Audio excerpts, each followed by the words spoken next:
पुन्हा पुढच्या आठवड्यातही ठाकरे गटाकडून युक्तिवाद केला जाण्याची शक्यता आहे. पण काल जो एक युक्तिवादात म्हणणं मांडलं गेलं की एकाच वेळेस विधानसभा अध्यक्ष आणि निवडणूक आयोग यांच्याकडे होत असलेल्या सुनावणी त्यावेळेसच्या आक्षेप घेताना पुन्हा हे प्रकरण 7 न्यायाधीशांच्या खंडपीठाकडे वर्ग करावं. आता त्यात म्हटलं जाते तसं नाही आहे. ते 5 दिवस सलग आमचा युक्तिवाद सुरू आहे. काल तो अर्धवट राहिला. आता मंगळवारी पुन्हा कपिल सिब्बल आणि देवदत्त कामत हे एक शेवटचा दिवस आहे, युक्तिवाद करतील. सर्वोच्च न्यायालयानं आम्हाला जितका वेळ हवा आहे तेवढा दिलेला आहे. तुम्ही जो म्हणताय तो अपात्रतेचा वेगळा विषय. आता जो युक्तिवाद सुरू आहे तो युक्तिवाद पक्ष आणि चिन्ह या संदर्भात निवडणूक आयोगानं जे शेण खाल्लेलं आहे, जे आमचा पक्ष आणि चिन्ह अमित शहा आणि निवडणूक आयोग यांनी एकत्र येऊन पार्टनरशिपमध्ये शेकडो कोटी रुपयांना विकलं. आमचा पक्ष आणि चिन्ह विकलं मिंदे गटा. त्याचा आकडाही सगळ्यांना माहिती आहे. हे काही धर्मादाय काम नाही आहे. हे धार्मिक काम धर्मादाय हिंदुत्वाचं नाही. अमित शहा आणि निवडणूक आयोग या दोघांनी मिळून शेकडो कोटी रुपयाचा व्यवहार करून शिंदेबरोबर इंडियांबरोबर आमचा पक्ष बाळासाहेब ठाकरेंचा हिंदू हृदय सम्राटांचा पक्ष आणि चिन्ह धनुष्यबाण हे मिंदेला विकलं. भ्रष्टाचार हा सगळ्यात मोठा. तर त्याच्यावर युक्तिवाद सुरू आहे की निवडणूक आयोगानं कसा भ्रष्टाचार केला, संविधानाची कशी हत्या केली, नियमांचं कसं उल्लंघन केलं, ह्याच्यावरती हा युक्तिवाद सुरू आहे. याच्यामध्ये पुन्हा अपात्रतेचा विषय आले. अपात्रतेसंदर्भात धनंजय चंद्रचूड यांच्या नेतृत्वाखालच्या खंडपीठानं काही निरीक्षणं नोंदवली. तेव्हा ते घटनापीठ होतं 7 जणांचं.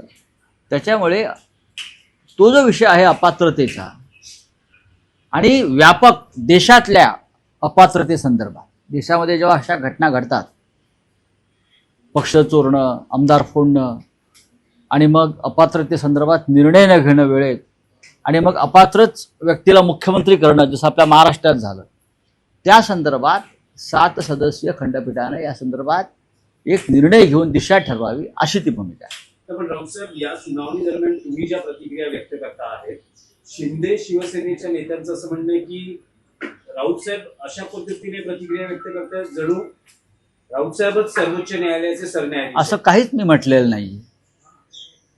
मी कधीही या भूमिकेतून मत व्यक्त केलं नाही. दिल्लीमध्ये सर्वोच्च न्यायालयाची सुनावणी संपल्यावर जेव्हा पत्रकार विचारतात की आज काय झालं, तेव्हा मी आतमध्ये घडलेल्या आमच्या भूमिकेविषयी सांगतो. न्यायालयानं केलेलं जे मत व्यक्त आहे केलेलं त्याच्यावर बोलतो. पण माझं एक वाक्य मात्र कायम असतं, निवडणूक आयोगानं शेण खाल्लं, आमचा पक्ष विकला, आमचं चिन्ह विकलं, त्या संदर्भात हा युक्तिवाद सुरू आहे. हे माझं मत कायम आहे. त्याच्यामध्ये मी कशाला सर्वोच्च न्यायालय, मला माहिती आहे तुमच्यापेक्षा जास्त कोर्टबाजी आम्ही पाहिलेली आहे. तुम्ही आत्ता कोर्टात जाताय हो.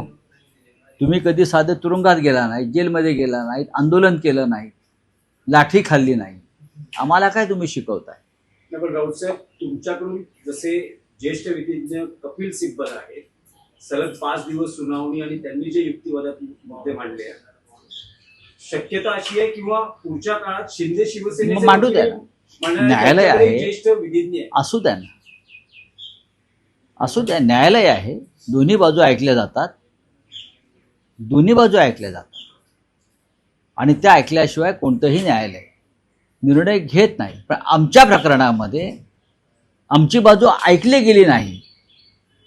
निवडणूक आयोगात आधीच्या सुनावणीत हे आम्ही सांगतो आहोत. आणि जे वारंवार म्हणतोय निवडणूक आयोगाने शेण खाल्लं, निवडणूक आयोग विकला गेला आणि त्याने आमचा पक्ष आणि चिन्ह विकला, शेकडो कोटींना. हा व्यवहार मी वारंवार सांगितलेला आहे. त्याच्यामुळे त्यांना त्यांची बाजू मांडू द्या की आम्ही निवडणूक आयोगाला कसं शेण भरवलं, निवडणूक आयोगाने कसं शेण खाल्लं, आम्ही कोणाकोणाला विकत घेतलं, आम्ही गुवाहाटीला कसे गेलो, हे त्यांना सांगायला पाहिजे त्यांनी. आम्ही तेच सांगितलेलं आहे ना. एक जो आमदार अपात्र होणार आहे पक्षांतरानंतर अँटी डिफेक्शन लॉनुसार, त्या अपात्र ठरणाऱ्या व्यक्तीला तुम्ही राज्याचा मुख्यमंत्री केलं, हे देशाच्या घटनेच्या विरोधात, संविधानाविरोधात, 10th शेड्यूलच्या विरोधामध्ये आहे. इथेच शेण खाल्लेलं आहे सगळ्यांनी बसून, सामुदायिक. आणि त्याचे निर्माते अमित शहा जे आता पळतायत तोंड लपवून, फक्त काल पार्लमेंटला मुखदर्शन दिलं आणि निघून गेले. संसदेचं अधिवेशन पार पडलं, मात्र त्यात फलित काहीच निघालं नाही. कारण राहुल गांधी परराष्ट्र धोरणाविषयी बोलताना म्हणले की यांचं परराष्ट्र धोरण म्हणजे गळाभेट आहे. नाही, गळाभेट नाही बोलले, मिठ्या मारणं, जबरदस्तीच्या मिठ्या मारणं. काल राहुल गांधींनी, त्याचं प्रात्यक्षिक केलं गेलं. काल राहुलजींनी त्याचं डेमॉन्स्ट्रेशन, तुम्ही म्हणता प्रेझेंटेशन, प्रात्यक्षिक, बरं का, अख्ख्या जगाने ते पाहिलं आणि देशाच्या प्रधानमंत्र्याची छितू झाली. परराष्ट्र धोरण ही फार मोठी गोष्ट आहे भारतासारख्या देशासाठी. परराष्ट्र धोरण, जे विदेश मंत्रालय आहे, ते फार जागतिक स्तरावर देशाची प्रतिमा वाढवण्यासाठी, मजबूत करण्यासाठी काम करतं. प्रधानमंत्र्यांनी कुठल्याही देशात जाऊन बनावट मेडल्स घेणं किंवा पुरस्कार घेणं AIने बनवलेले, त्यासाठी नाही, किंवा मिठ्या मारणं, घट्ट मिठ्या मारणं आणि त्या समोरच्या राष्ट्रपतीचा श्वास गुदमरणं त्या मिठीमुळे, याला परराष्ट्र धोरण म्हणत नाही. 2 राष्ट्रपतींचा श्वास गुदमरल्यात, मला माहीत नाही. नाही, पण राऊत साहेब, त्यामध्ये इटलीच्या प्राईम मिनिस्टर मेलोनी यांचा उल्लेख झाला. मग त्यात काय झालं? त्यावर आक्षेप घेतलाय भाजपने की अशा पद्धतीने पंतप्रधानांची प्रतिमा डागाळणं हे योग्य नाही आणि आंतरराष्ट्रीय देशाचे प्रधानमंत्र्यांनी, अयोग्य मेसेज जातो. देशाच्या प्रधानमंत्र्यांनी या देशाच्या संविधानाची प्रतिमा डागाळली. त्याचं काय? ज्या पद्धतीने डिलिमिटेशन बिल मंजूर होण्यासाठी आजही वेगळ्या वेगळ्या पक्षाच्या खासदारांना फोडण्याचे प्रयत्न सुरू आहेत, हे सुद्धा संविधान गुदमरण्यासारखंच आहे ना, डागाळण्यासारखंच आहे ना. शिवसेना फोडणं, तृणमूल फोडणं, राष्ट्रवादी काँग्रेस फोडणं, हे काय प्रधानमंत्र्याचं आणि अमित शहाचं काम आहे का, गृहमंत्र्याचं? काश्मीरला हल्ले होत आहेत, मणिपूर पेटलेला आहे, देशामध्ये अस्वस्थता आहे, तरुण वर्ग चिडलेला आहे, बेरोजगारी वाढली आहे, महागाई वाढली आहे, रुपया घसरतो आहे, देशाची पत जागतिक स्तरावर घसरते आहे. याच्यावरती प्रधानमंत्र्यांना टेलिप्रॉम्प्टरशिवाय बोलता येईल का? या दोघांना भविष्यात म्हणजे 2029च्या आधी जावं लागेल, अशी या प्रकारची परिस्थिती जागतिक स्तरावर सुद्धा आहे आणि आपल्या देशात सुद्धा आहे. मोदी आणि शहा जातील. ते म्हणतात की झोपू देणार नाही. राहुल गांधी म्हणतात की झोपू नाही, ते आता झोपतच नाही आहेत ना. ते आता तरी कुठे झोपतायत? चेहरे बघा दोघांचे, काळे ठिक्कर पडलेत. 20 दिवसांनी ते काल पार्लमेंटला लोकलज्जस्तेवाले वंदे मातरम जेव्हा आपण गातो संपताना, तेव्हा यावंच लागतं. तेव्हा ते खाली मान घालून आले त्या क्षणाला 3 मिनिटासाठी आणि ताबडतोब खाली मान घालून गेले. 56 इंच वगैरे काही नव्हतं. मैं हूं, संपला तो विषय. आता दिल्ली खाली करण्याची वेळ आलेली आहे. पण राऊतसाहेब, 19 दिवसाच्या कालावधीमध्ये संसदेमध्ये काही काम झालं नाही. संसदेमध्ये फक्त विरोधी पक्षांनी गोंधळ घातला. कुठे गोंधळ घातला? फक्त अमित शहाचा राजीनामा हा एकमेव अजेंडा होता. भ्रष्ट आणि क्रूर तानाशहाचा राजीनामा मागण्यासाठी जर गोंधळ घालावा लागला तर ते लोकशाहीसाठी गोंधळ हा घालावा लागतो. आणि अशा प्रकारचा गोंधळ घालण्याची परंपरा, त्या परंपरेला मान्यता अरुण जेटली आणि सुषमा स्वराज यांनी दिलेली. लोकशाहीतलं मोठं हत्यार आहे.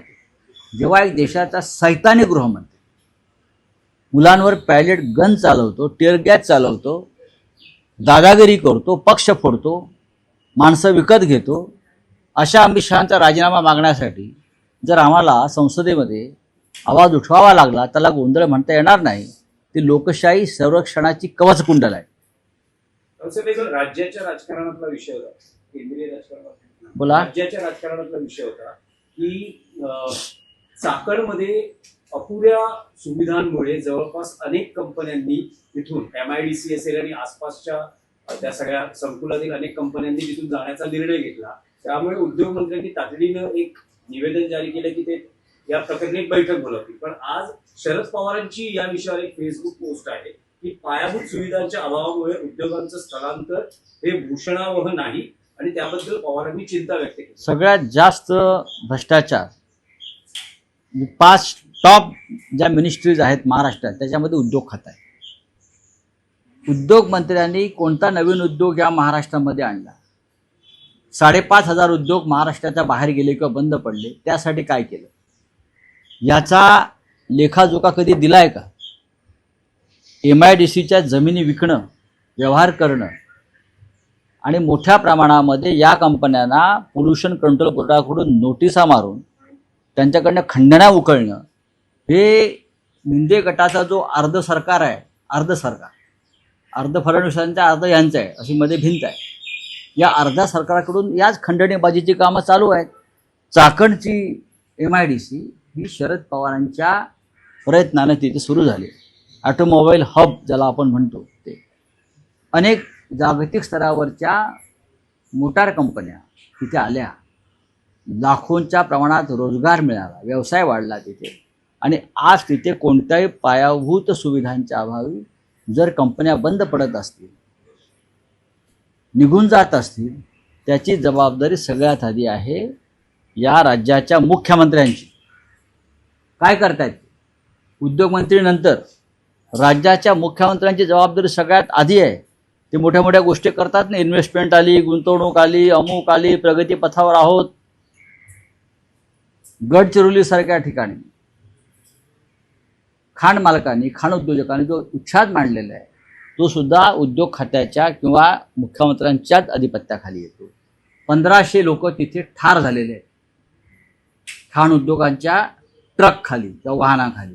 काय करतात मुख्यमंत्री? पावसाळ्यात महिला वसतिगृहामध्ये बऱ्याचशा सुविधा या अपुऱ्या आहेत. पाणी नसल्यामुळे शौचालयाला जाता येत नाही, अशा प्रकारची सुविधा आहे. मंत्रालयाच्या अगदी बाजूला असलेल्या चर्चगेट येथे ही वसतिगृह. सामाजिक न्याय विभाग काय करतो? तो सामाजिक सोशल जस्टिस मिनिस्ट्रीच्या अंडर येतं ना ते. म्हणजे ही सगळी खाती जी आहेत भ्रष्टाचाराने बरबटलेली, ही डेप्युटी CM मिंध्यांच्या नेतृत्वाखाली आहेत. म्हणजे हे जे अर्ध सरकार जे आहे मिंध्यांचं, त्यांचीच आहेत ना. उद्योग खातं, सोशल जस्टिस असेल, नगरविकास असेल, रस्ते असतील, हे अर्ध सरकार बरखास्त केलं पाहिजे. अर्धवट सरकार आहे, बरखास्त केलं पाहिजे. रावसाहेब, शिंदे शिवसेनेतले एक मंत्री आहेत गुलाबराव पाटील, जळगावमध्ये एका कार्यक्रमात असं म्हणाले की मी जर मुळा राहिलो असतो तर आतापर्यंत भाजपने मला खाऊन टाकलं असतं. हा, मग अप्रत्यक्षरित्या गिरीश महाजनांकडेच त्यांचा रोख आहे. मला माहिती. सर, राहुल गांधी ने कहा है कि बीजेपी का RSS जोकर है सर. हाँ, बीजेपी तो जोकर है ही.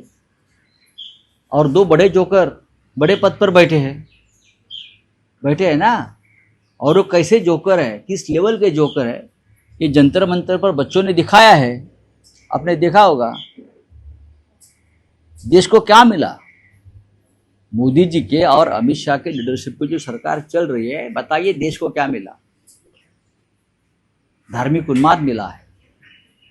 धर्म के नाम पर जो आप देख रहे हैं, जो चल रहा है, सिर्फ हिंदू मुसलमान, बस भारत पाकिस्तान. जंतर मंतर पर एक घोषणा मुझे बहुत अच्छी लगी. घर में बाप की चड्डी फटी है, घर में चूल्हा नहीं जल रहा है और ये मोदी मोदी कर रहे हैं. घर में बाप की चड्डी फटी हुई चड्डी है बाप की, घर में चूल्हा नहीं जल रहा है और मोदी मोदी नारे दे रहे हैं बच्चे. ये स्थिति है देश की. अगर RSS अपने आप को राष्ट्रभक्त संगठन मानती है तो सबसे पहले मोहनराव भागवत जी ने, सरसंघ चालक है परम पूज्य, उसने दिल्ली में आकर खुलेआम एक पत्रकार प्रेस कॉन्फ्रेंस लेकर मोदी और शाह की पोल खोलनी चाहिए. और ये भागवत साहब का भी जिम्मेदारी है देश के तरफ देखना और देश में जो चल रहा है उसके लिए आवाज उठाना. सर, राहुल गांधी ने एक और बात की है कि हक करना ये विदेश नीति है. क्या भी सहमत हो? ये विदेश नीति मोदी जी की है, देश की नहीं है. देश के विदेश नीति लगभग 80 साल से हम देख रहे हैं पंडित नेहरू जी से, और आज तक बहुत फर्क हो गया है। 10 साल में विदेश नीति खत्म हो गया है। प्रधानमंत्री कहाँ भी जाते हैं, किसी को भी जोर से ऐसा मीठी मारते हैं, हक करते हैं कि सामने वाला का सांस थम जाता है इतनी जोर से। 1-2 राष्ट्रपति का तो सांस थम गया था, मालूम है आपको। तो उत्तर प्रदेश में 50,000 रुपया महिला को दिया जाएगा, तो क्या लगता है ये महाराष्ट्र की तरह ही है? चुनाव बिहार में दिया 10-10 हजार, महाराष्ट्र में दिया 1500।